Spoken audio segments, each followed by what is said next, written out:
The Where Our Minds Wander podcast may contain sensitive content. Listener discretion is advised.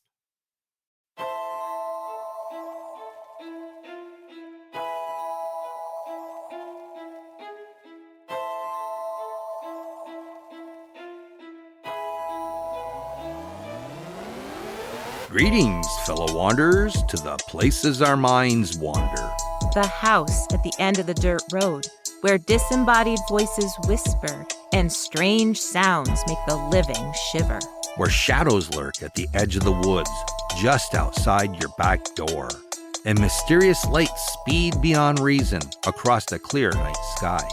Odd events throughout time that lead you down the rabbit hole. I'm Wes. And I'm Beth. And this is Where Our Minds Wander. Hello and welcome to Where Our Minds Wander, all you fellow wanderers. Thank you for joining us. Hello, everyone. Just a reminder, if you're into Bigfoot and looking for something fun to do with friends or family, come see us at the Whitehall, New York 5th Annual Sasquatch Festival and Calling Contest on September 28th. It was such a fun time last year. We had a great time talking to people and hearing all of their stories, not just about Bigfoot, but also about haunted places that they had been to. But the Sasquatch Festival itself is really pretty cool. If any of you plan on being in the area this fall, you should definitely come check it out. Yeah, there were a lot of people that came up to our booth, and we met people from all over the world. So it's a great time. You should check it out if you want to take a nice little family vacation.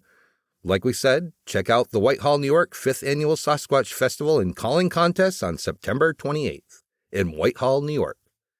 Also, we're sure a bunch of you have noticed that we changed our logo, and we just want to say thank you to everyone who gave it a like on Facebook. Yeah, we appreciated all the positive feedback. And speaking of feedback, thank you also to everyone who has continued to support the show and say nice things about us on YouTube. We really appreciate it. But to go back to the new logo for just a second, we do have it up in our TeePublic store as an option for merchandise now. So if you like it, you think it's cool, go check out what we have there.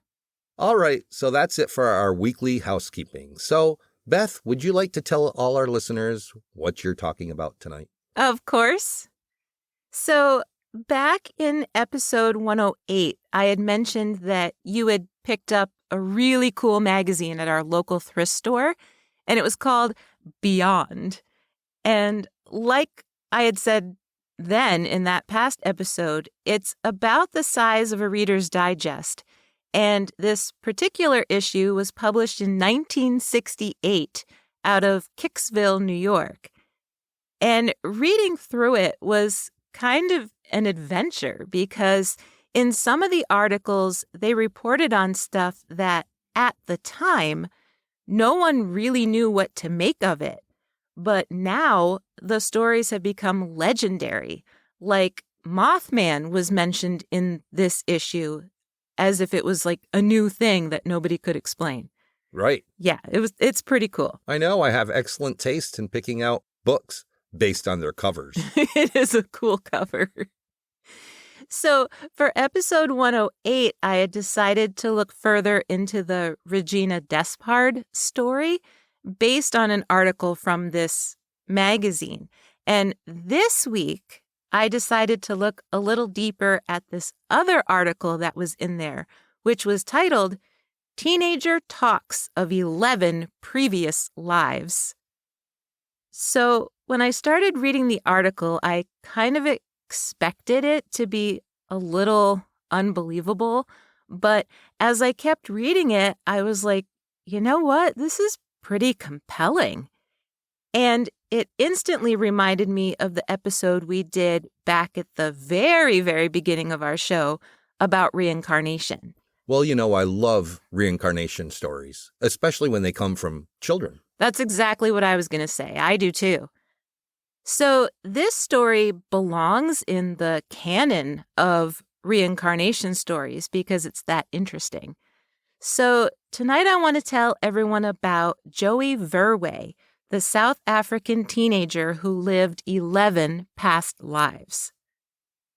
Joey began telling her parents about her past lives when she was just 3 years old. She also drew pretty interesting pictures depicting what she said she experienced in her past lives. For example, at around the age of 5, she claimed that she lived in a cave during prehistoric times and that she vividly remembered making tools out of stone and animal bone. She also vividly remembered being chased by some sort of, quote, large lumbering beast. When she was asked if she was afraid the beast would kill her, she replied that she wasn't afraid that it would eat her, but that it would crush her as it stampeded by. When she was questioned further, she was able to bring investigators to the exact cave where she said she once lived. Interestingly, it turned out to be the same cave system where South African anthropologist Robert Broom discovered the bones of Australopithecus africanus and Australopithecus robustus 2 decades earlier. Both of these early hominids are believed to have roamed the earth anywhere from 1 to 2 million years ago. Now, is it possible that Joey learned about the early hominids from her parents or from a book? Of course. But how is a child at the age of 5 able to lead investigators from her house to a cave system that she had never even been to before? Both parapsychologists and mainstream journalists began visiting Joey in her home, asking her more about her past life. And she amazed them all when she began telling them about her additional past lives. She claimed that she was once an enslaved ancient Egyptian, twice, meaning she lived 2 completely separate lives as 2 different people. She described an ancient Egyptian galley with such accuracy that she blew the investigators away. She was also able to describe how ancient Egyptians built their stone roads in minute and totally accurate detail at the age of 5. I know. Isn't that incredible? And you know what I like about that is that she came back as an enslaved Egyptian. Most of the times, people say, well, I was somebody famous. Right. But I was Marilyn Monroe. Right. But Right. She came back as an ancient Egyptian slave. Right. By the time she was a teenager in 1968, Joey was meeting with Dr. Arthur Blexley, a South African applied mathematics professor at the University of Witwatersrand. Also an avid astronomer, he researched the astrophysics and astronomy of variable stars. He also was vastly interested in parapsychology. Joey told Dr. Blexley that she remembered a few more of her past lives, including being a guest at the home of the former state president of the South African Republic, Paul Kruger. Paul Kruger, who was state president from 1883 to 1904, was basically the face of the Second Boer War. Intrigued, Dr. Blexley brought Joey to see Paul Kruger's former home, which was now a museum. She had never been there before. Before they even entered the Kruger House Museum, Joey began describing the rooms, including specific furniture.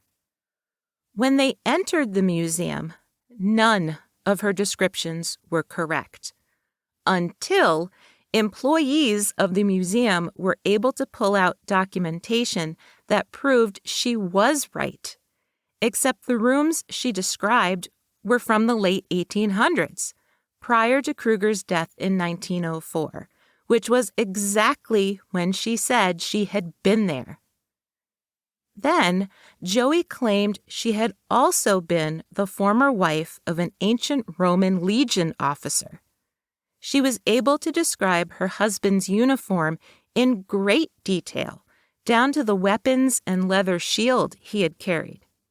She said she recalled that his shield was embossed in gold and copper.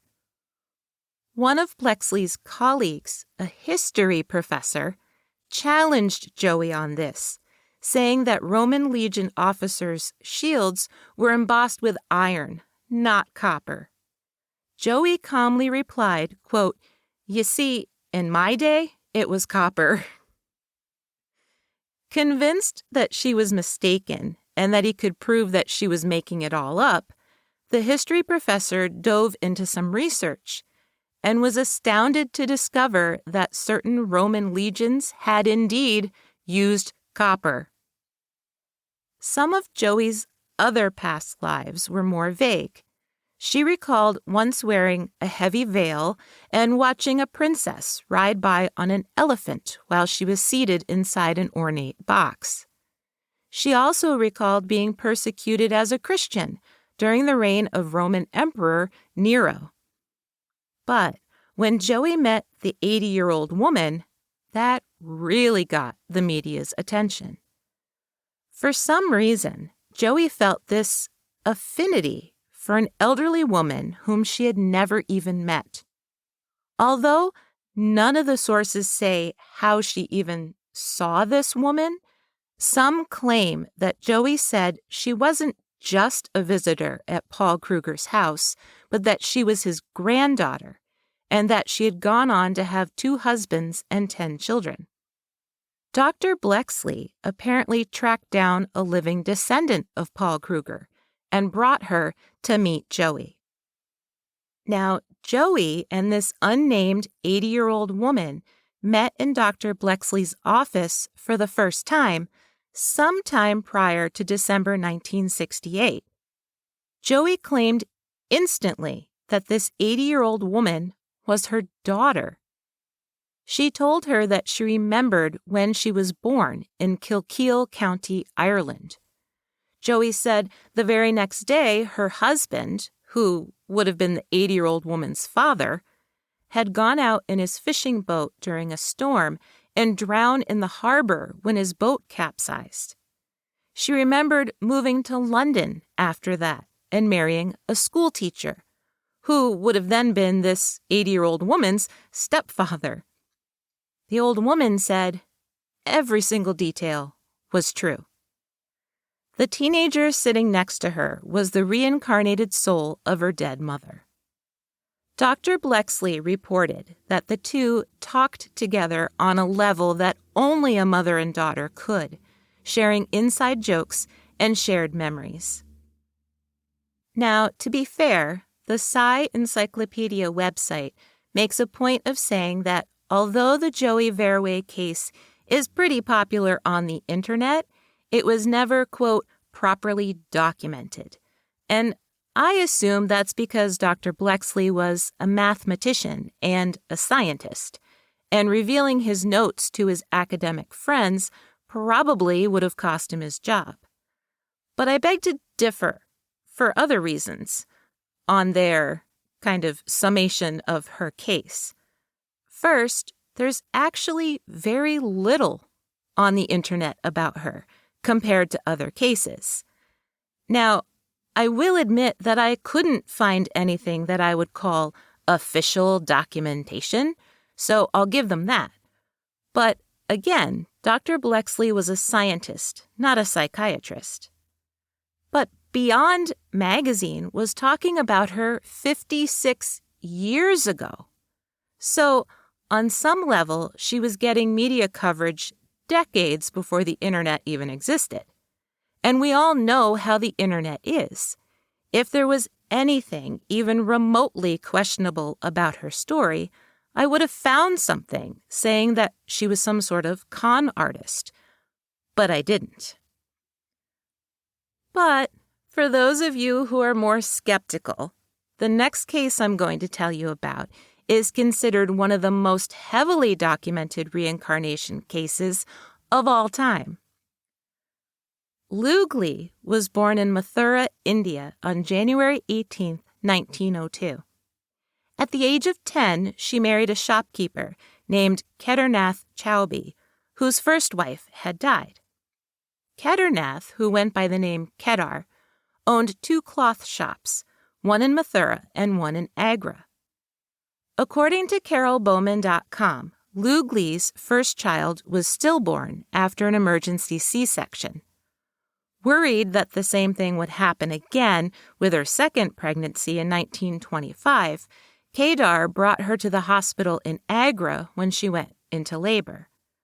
Her son, Navneet Lal, was also born via C-section. Loewenstein, unfortunately, died 9 days later on October 4, 1925. She was just under 23 years old. 1 year, 10 months, and 7 days after Loewenstein's death, a baby girl was born in a small town near Delhi on December 11, 1926. Her parents named her Shanti Devi. Shanti Devi was a typical baby and a typical toddler. The only unusual thing about her is that she chose not to speak. It's not that she couldn't speak, she could, but she remained silent for most of the first 3 years of her life. Then, at age 4, Shanti Devi began talking. A lot. She began asking her parents where her husband and son were. She started begging them to take her to Mathura, a town 161 kilometers, or about 100 miles, away. She wanted to see her husband, the cloth merchant, and her son. Now, keep in mind, Shanti Devi was only 4 years old. Her parents didn't know what to think. They tried to understand her insistence that she was married to a man in Mathura, but privately they worried that there was something wrong with her.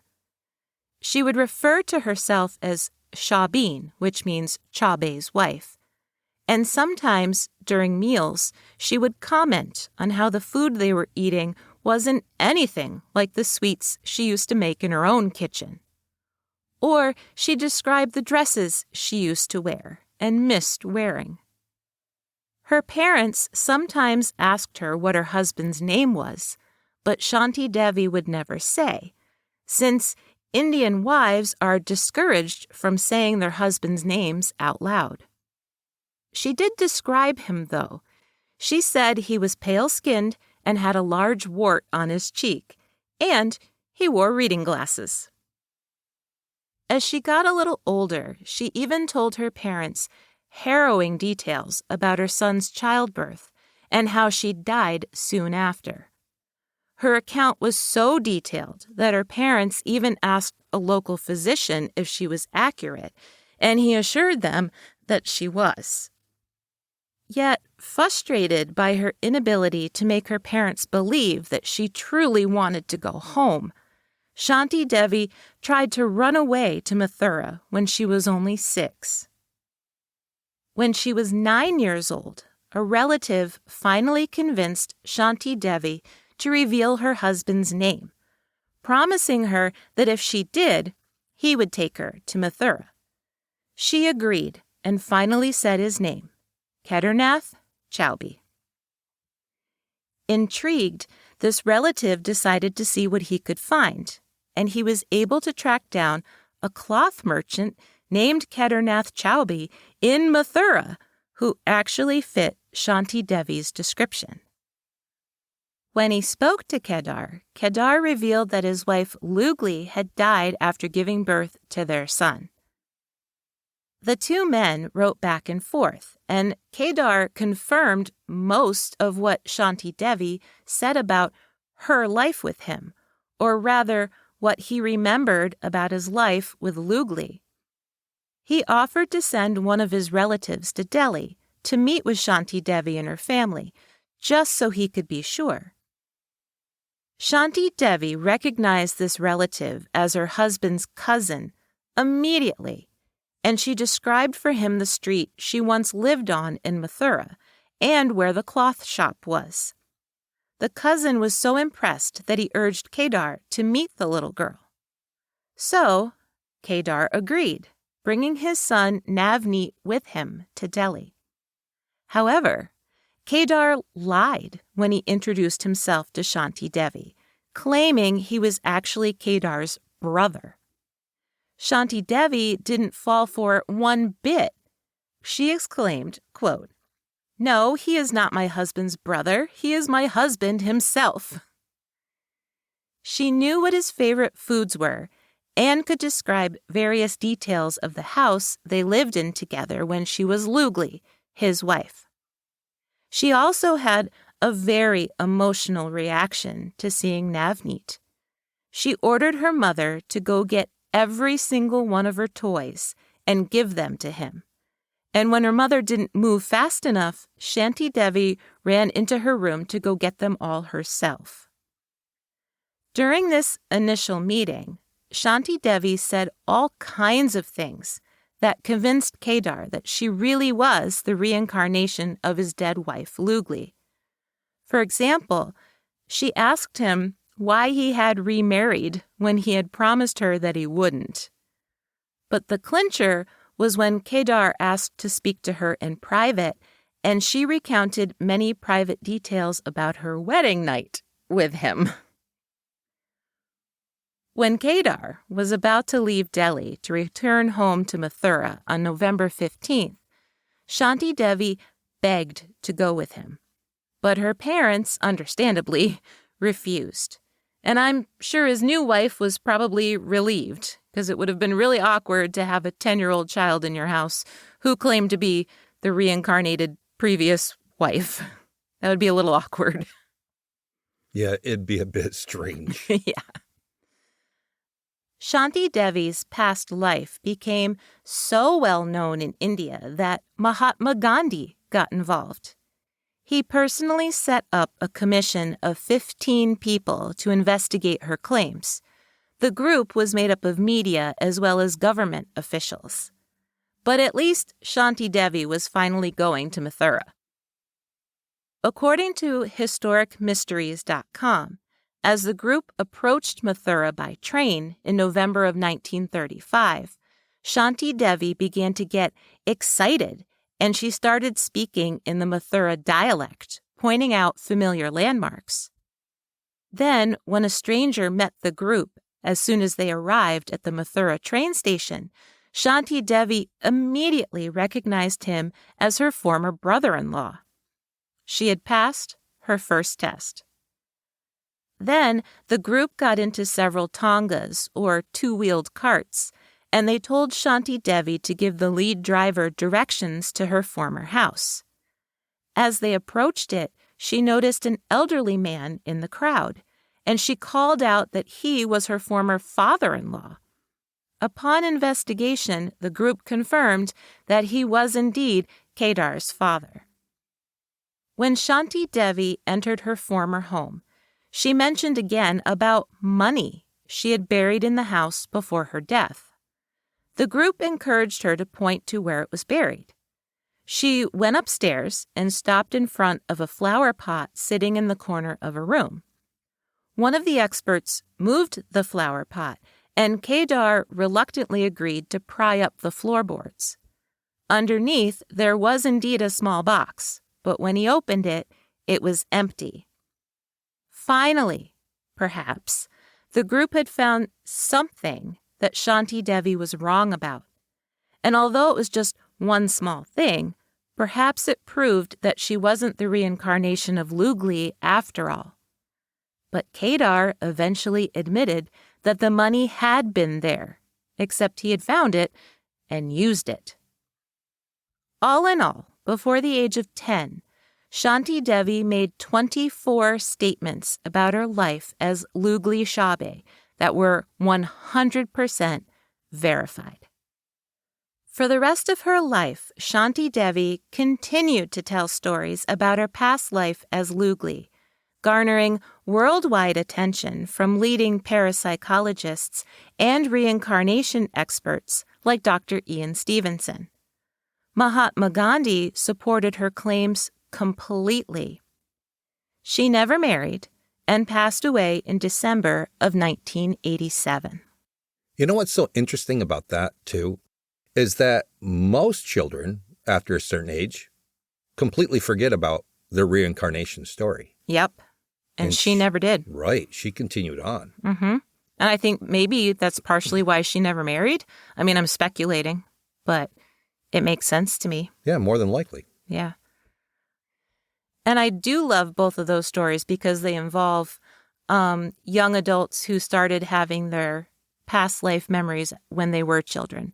Because I think that's easier to say it has to be reincarnation because they don't have the life experiences or the education to have learned some of these things already. Right. And even if someone would have told them, the memory, I mean, how do you remember all that? Right. Unless you lived it. Right. It's definitely interesting, and it's definitely something I believe in. It's one of my favorite things to look into and read about and watch documentaries about. I just find it so fascinating. And we'll be back right after this quick break. Hey, did you know? In July of 1807, Emperor Napoleon Bonaparte organized a rabbit hunt to celebrate the treaties of Tilsit. He and his esteemed guests, most of them military leaders, planned to hunt the rabbits, then sit down for a luncheon. Napoleon's chief of staff collected anywhere from hundreds to 3,000 domesticated rabbits, not realizing that it would make any difference if the rabbits were wild or not. None of the pet bunnies had been fed that day. It proved to be a grave mistake, since as soon as the cages were opened, an army of hangry hares stampeded towards Napoleon, swarming at his feet and bounding up his legs. Literally unable to shake them off, Napoleon fled to his carriage. Meanwhile, the clever horde of cottontails divided into two flanks, continuing to race after him from two different directions. Some even managed to hop inside the carriage before he could get away. Who'da thunk it?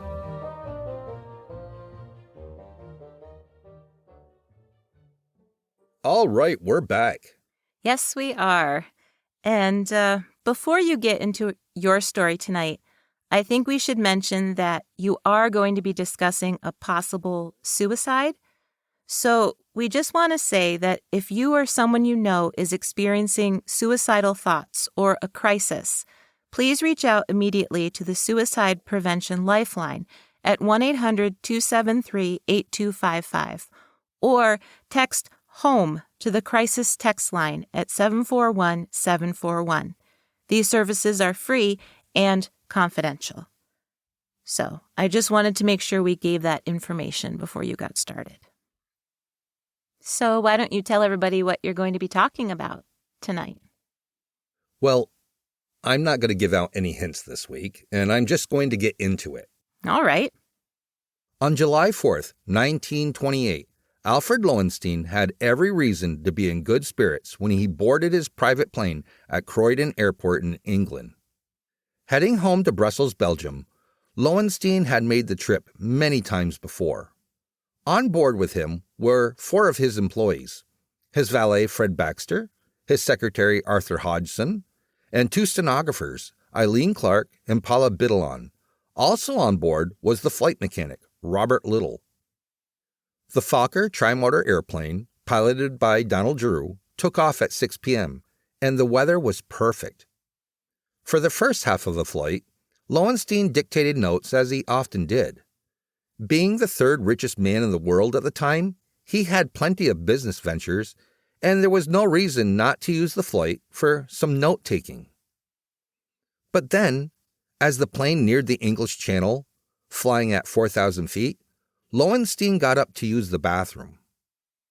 The bathroom was located at the rear of the airplane, in a compartment that also included the only exit door to the plane. So let me try and explain the bathroom situation. At the rear of the plane was a solid door with no windows, which divided the main cabin from the bathroom area and the exit door. Basically, behind the closed door was a small toilet cubicle to the left, and the clearly marked exit door directly across from it on the right. When you opened the door inward, it essentially closed off the toilet cubicle. So you kind of had to shimmy around the door, step into the cubicle, and then pull the door shut, which gave you some privacy. But that left the rear of the airplane open to the main cabin until you were done. Directly across from the toilet cubicle, on the other side of the small vestibule area, was the exit door. When Loewenstein hadn't returned in over 10 minutes, his valet went to see if he was ill. He entered through the solid door leading to the bathroom compartment, turned to his left, and knocked on the closed bathroom door. There was no answer. Concerned for his employer's welfare, Baxter managed to break open the locked door, only to find that his boss was not inside. Totally bewildered, Baxter returned to the main cabin looking for Loewenstein, even though there was no way the man could have come back unnoticed. Loewenstein hadn't, of course. At this point, Arthur Hodgson, Loewenstein's secretary, made his way to the rear of the airplane. He opened the dividing door and immediately noticed that the exit door was not only somehow open, but it was flapping in the wind. So, it might seem that this is pretty cut and dry, right? Baxter somehow managed to get Loewenstein out of the bathroom, and then somehow he opened the spring-loaded exit door outwards, while the plane was at 4,000 feet, and then threw Loewenstein out, all in the span of about 5 minutes, without anyone else on the plane noticing. News traveled fast, and the New York Times made their own assumptions, running the following article the very next day on July 5, 1928. It says, Captain A. Loewenstein falls from plane, drowning in sea. Belgian financier was crossing the English Channel on his way to Brussels. Opened a wrong door. Accident is not discovered till the aircraft nearly reaches its destination. So, was it really an accident? Had Loewenstein somehow mistaken the exit door for the bathroom door or the dividing door and fallen out of his own plane? How could this have possibly happened when the exit door was clearly marked and Loewenstein knew his plane very well? And had he really drowned? So that begs the question, what actually happened to Alfred Loewenstein? Almost 100 years later, no one knows the answer. Alfred Loewenstein was born on March 11, 1877 in Brussels, Belgium. His family was fairly wealthy, after many of the generations had had successful banking careers. According to allthat'sinteresting.com, Loewenstein's first capital venture was opening the International Society of Hydroelectric Energy, which supplied electricity to nations all over the world. He had also made some pretty wise business choices when it came to other things like investing in synthetic silk. He was so wealthy that after World War I, he offered to pay off Belgium's $50 million debt himself. The government declined his offer, and Loewenstein moved to England, where he started a new company, the International Holdings and Investments Limited, in 1926. Through his partnership with Sir James Dunn, Loewenstein earned more than $1 million in a single investment. He controlled rubber plantations in the Congo, coal mining in Germany, and most of Belgium's railroad shares. He was such a respected businessman that leaders from all over the world sought out his financial advice. As I had said before, at the time of his disappearance, he was the third wealthiest man in the world, with a personal fortune of £12 million or $15 million. Now, if I did my conversions and inflation rates correctly, that's about $266 billion in today's money. So, is it possible that someone wanted to get rid of him? Well, sure, I don't really see why not. I mean, he was rich and powerful. Why wouldn't someone want to take advantage of that was greedy? Is it possible that Loewenstein really did mistake the exit door for the cabin door? Maybe he did, since people have argued for decades that he knew the stock market crash was coming, and he hadn't exactly been 100% honest in his business dealings. But let's get back to the plane. As soon as Arthur Hodgson realized that the exit door was open, he told Donald Drew, who was the pilot, to land the plane. For some unexplained reason, Drew chose to land the airplane on a deserted beach in Dunkirk rather than at a nearby airfield. According to DannyDutch.com, the French authorities boarded the plane immediately and detained all of the passengers, as well as pilot Drew and mechanic Robert Little. All 6 of them chose to explain Loewenstein's disappearance by saying that he had mistakenly opened the exit door and had fallen out of the plane. Now, as you can probably imagine, newspapers from all over the world had their own theories. An article in the San Pedro News Pilot from July 5th claimed that the official French inquiry determined that Loewenstein had exited the plane on purpose as an apparent suicide. In a Paris paper, also from July 5th, they speculated that his apparent suicide was over his unsuccessful attempt at securing a £1 million loan. In London, they stuck with the accidental fall from the plane theory, and that his actual cause of death was drowning. The Daily Illinois paper ran an article on July 8th, saying his memorial service had been postponed due to the fact that many people believed that he had faked his own death and he was alive and well. All of this speculation was easy, since his body had not been recovered yet.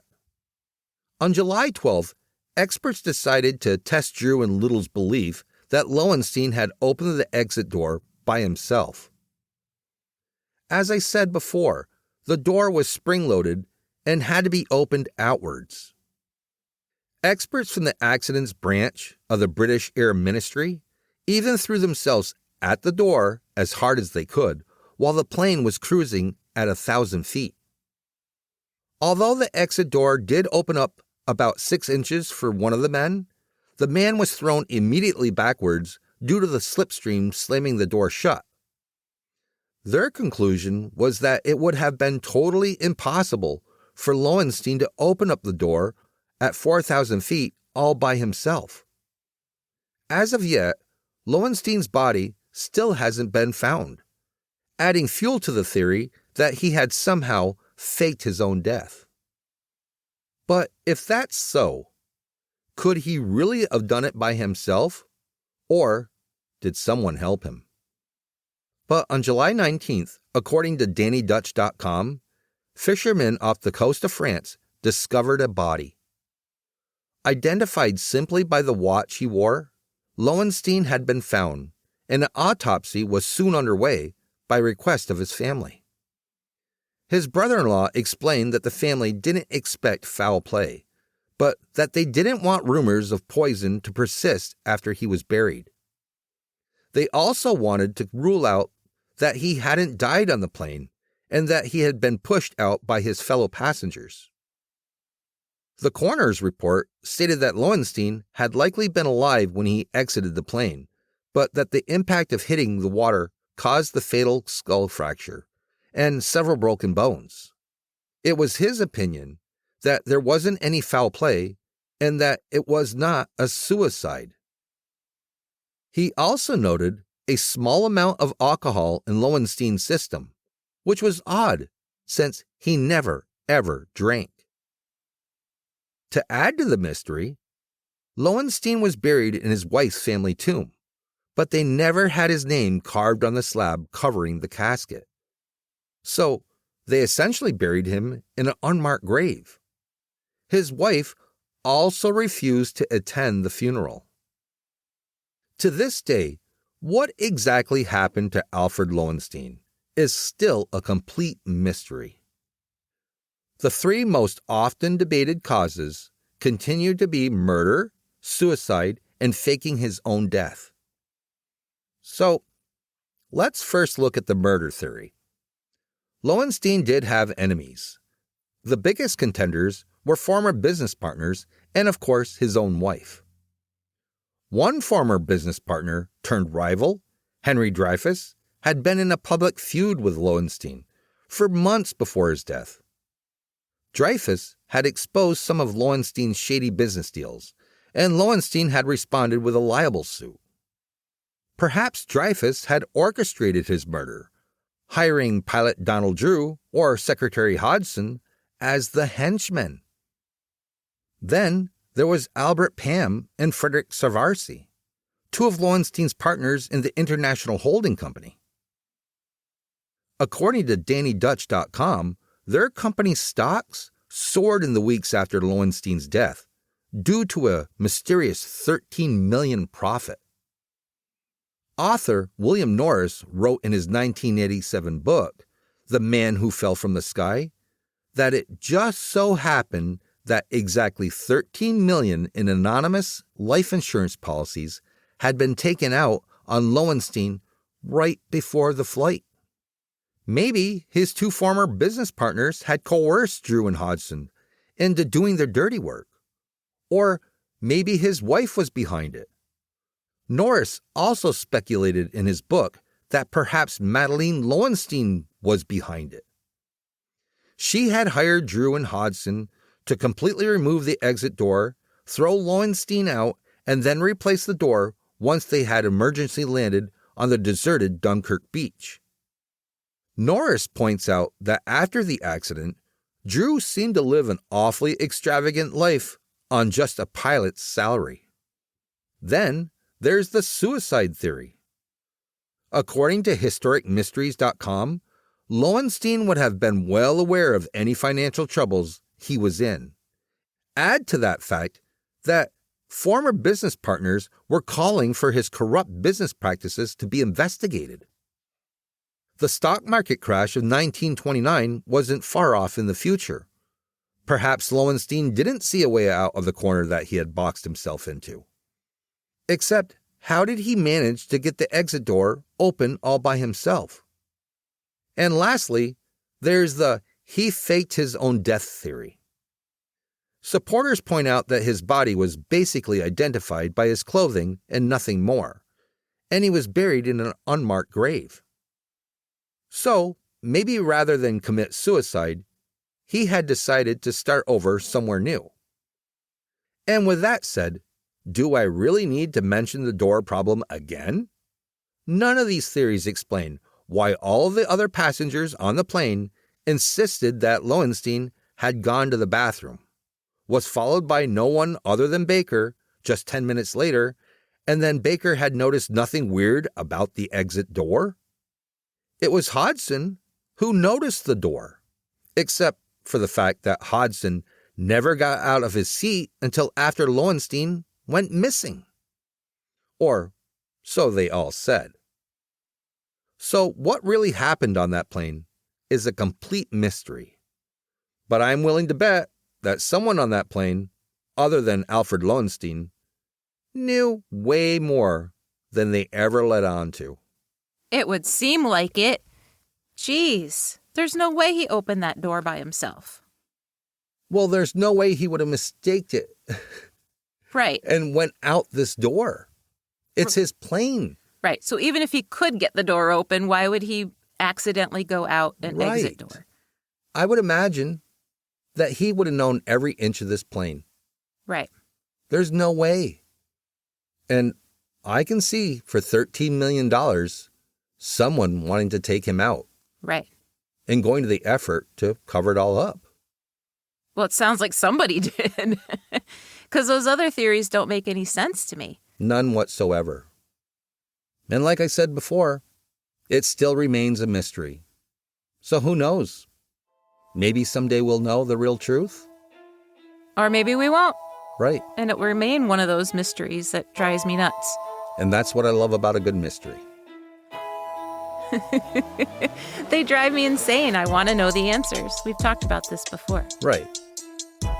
Well, with that said, yes, if you would like to know more about either topic, you can always check out our sources in our show notes, where we have all the places that we looked at to put the story together. There's a lot more there if you want to know more. join us next week for an all-new episode of Where Minds Wander. See you soon.